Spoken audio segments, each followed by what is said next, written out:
Hi guys, it's Kelly. Wanted to touch base with you. I have been seeing a lot of people opening that email that I sent out with my article about the emotionally surviving the COVID-19 virus. So I wanted to put out something else today just to give you a little bit more if you are energetically inclined.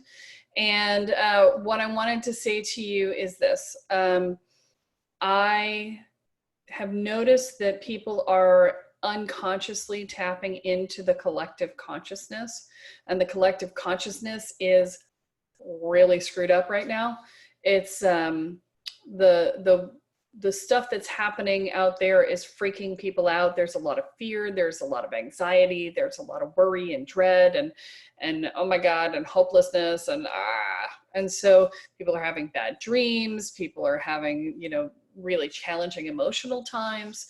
And I wanted to give you some hints and tips on that as well. So the first thing I want to say is that if you're having bad dreams, then talk to your guides. Ask them to filter out the collective angst and all the ick that is going on in the world around you. Just ask them to filter that out of your energy, out of your dreams, out of everything. And that'll help. Okay. The second thing is a reminder to pull your energy field in. I said that in the article. If you need instructions on that, you can get them on my website at kellysparta.com. And it's a free download. Please download it and make use, because it's going to make a huge difference if you're an empath. The Boundaries for Empaths download. Okay. So the second thing is pull your energy field in. The third thing is I want you to become aware of when you're feeling bad, when you're feeling stressed. Question it. Say, is this mine or is this someone else's? Because the collective unconscious is getting very loud and it's becoming more and more in your face.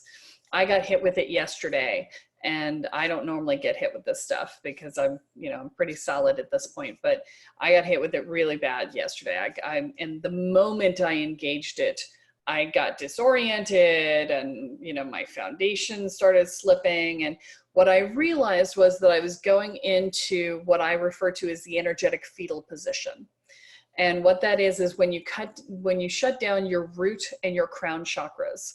It's a defensive measure to keep out the ick, right? So it's really good from that perspective. But it also, if you're not used to it, which I am not anymore, I used to live in it, which most of my people, you guys probably are at least partially living in it. But when you're not used to it, or when you're doing it at a level that's higher than what you're used to, it can be extraordinarily disorienting.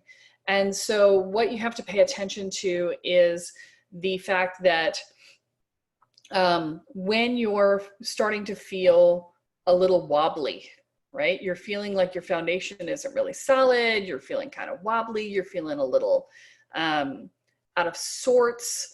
You might even feel like dizzy, but not dizzy. It's energetically, it's a little weird. But you just feel off. You might feel a little buzzy, when that's the case, I would really encourage you to make an active effort to reconnect with earth and sky.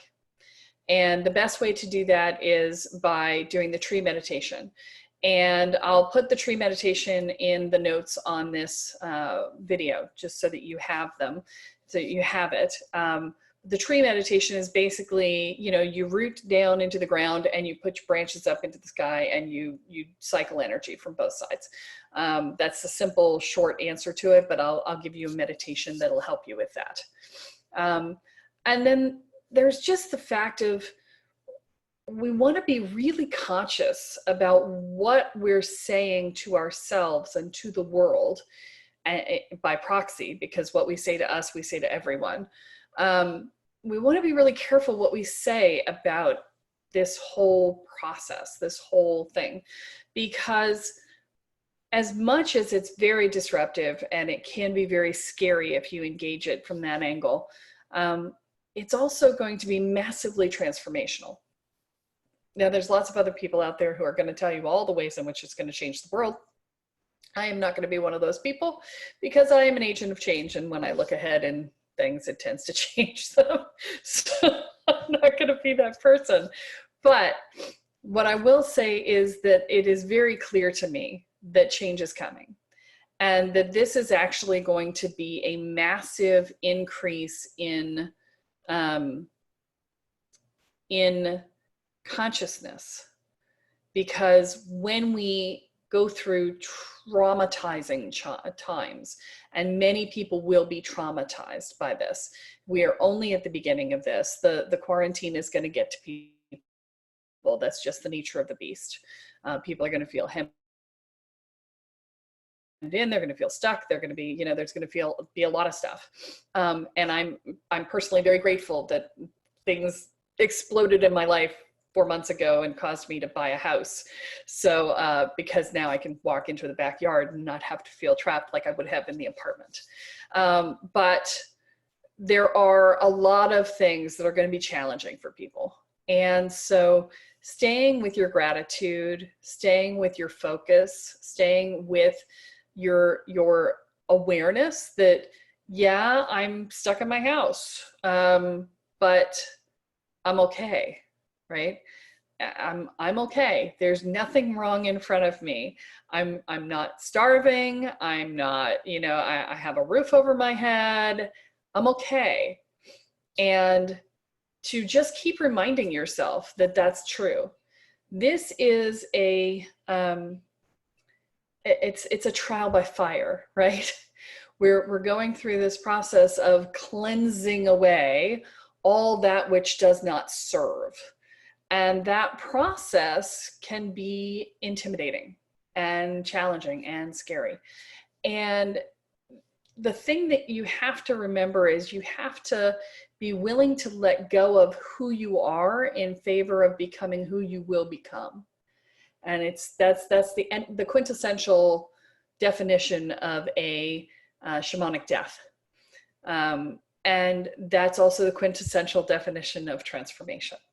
So when you are willing to transform, when you are willing to change, you are literally killing off the part of you that you were, the person you were before, to become the new person, right? And that's why they call it a death.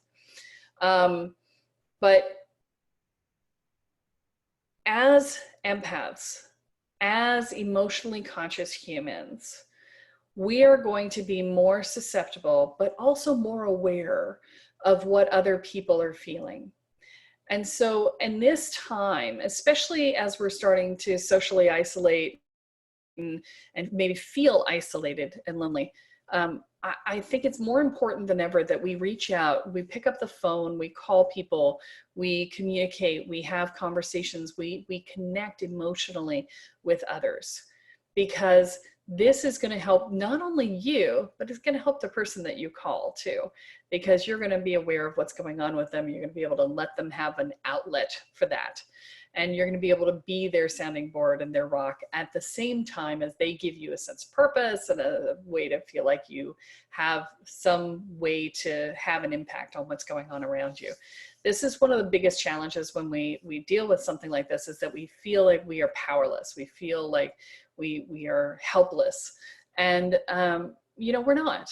We're not. Every single person is connected to every other person. Everything you do in your life impacts the collective consciousness. Every time you meditate, you calm the collective consciousness. Every time you freak out the collective consciousness. So, you know, be more disciplined in what you allow into your beingness, because panic runs amok very quickly, and there is nothing to be done with it. It serves zero purpose. So really pay attention to how you're feeling. Don't let the collective unconsciousness run amok in you. All right. And I will leave you with that for now. And don't forget to download the Boundaries for Empaths, and don't forget to get the tree meditation from the notes. And I'll put the link to the Boundaries for Empaths to the homepage of my website, which is where you can get the Boundaries for Empaths, in the notes as well. So I'll be back. I'll talk to you again soon. Hang in there. It's all good. All right.